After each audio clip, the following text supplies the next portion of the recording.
Am I the a-hole for refusing to help my dad's affair partner's kids after he cheated while mom was dying? When I was 14, my entire world fell apart.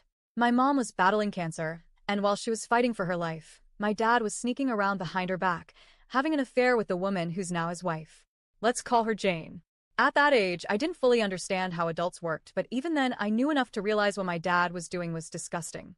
A few months before my mom passed, I found out about the affair, and it broke something inside me. I completely lost it on him.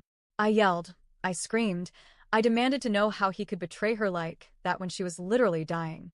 Do you know what his reaction was? Nothing. He brushed it off like it wasn't a big deal. He didn't apologize, didn't deny it, didn't even try to make excuses. It was like he couldn't care less about how I felt or how my mom felt. I spent days going back and forth in my head, asking myself if I should tell her.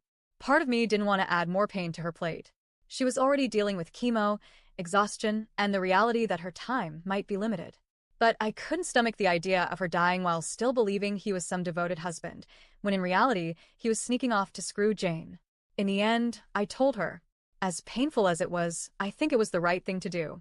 She deserved to know the truth. When she found out, she kicked him out of the house immediately. That moment was like a line in the sand. He lost her trust, he lost me, and honestly, he lost most of the respect of his friends, and even parts of his own family.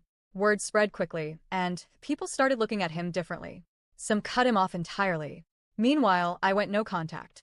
I didn't want to see him, didn't want to hear his excuses, didn't want anything to do with him. And he didn't fight for me either. He didn't show up at my school. He didn't call to check in. He didn't even try to act like a dad after my mom passed.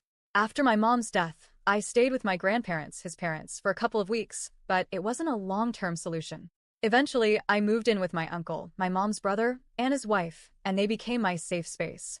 They gave me stability when everything else in my life was chaos. I had already been close to them before, but after my mom died, they really stepped up. They became my home.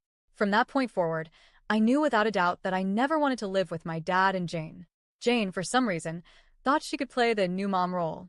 She called me, texted me, and even showed up in person a few times trying to talk. She'd say things like, "We can be a family," or, "I'd love to get to know you better."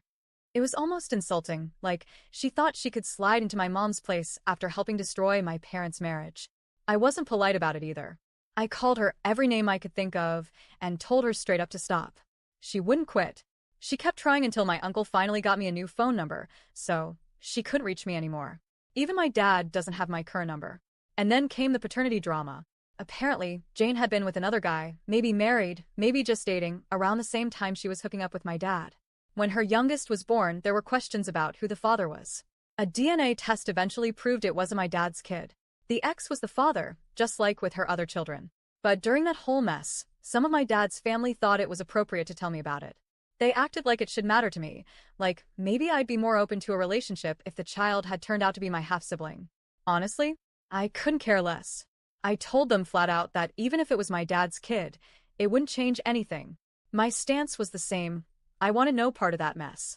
But now, 3 years later, some of his family won't let it go. They keep passing along messages from Jane about how her kids want to know me, how they look up to me, or how I should give them a chance.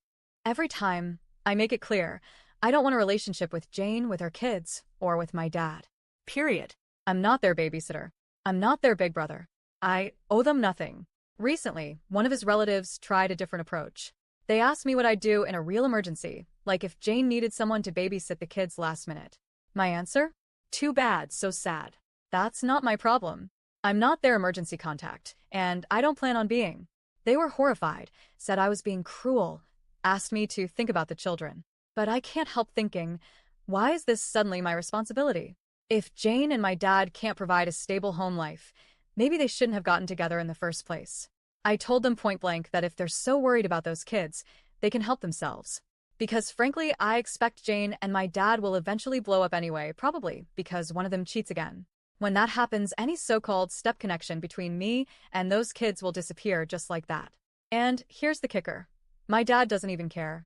He's not reaching out, not apologizing, not begging me to rebuild a relationship. He's not even trying. A few months ago, I ran into them by accident while I was out with friends. Jane tried to approach me, her kids were with her, but my dad literally pulled her back and started arguing with her in the middle of a store. Watching them bicker in public just confirmed what I already knew. Their entire world is toxic and unstable. So now I'm stuck with some of his family members trying to guilt me into stepping into this big brother role for kids I don't know, don't care about, and didn't ask for. They act like I'm heartless, but the way I see it, I didn't destroy my family, my dad and Jane did. I don't owe them my time, my energy, or my forgiveness. So, am I the a hole for refusing to help my dad's affair partner's kids after everything that happened?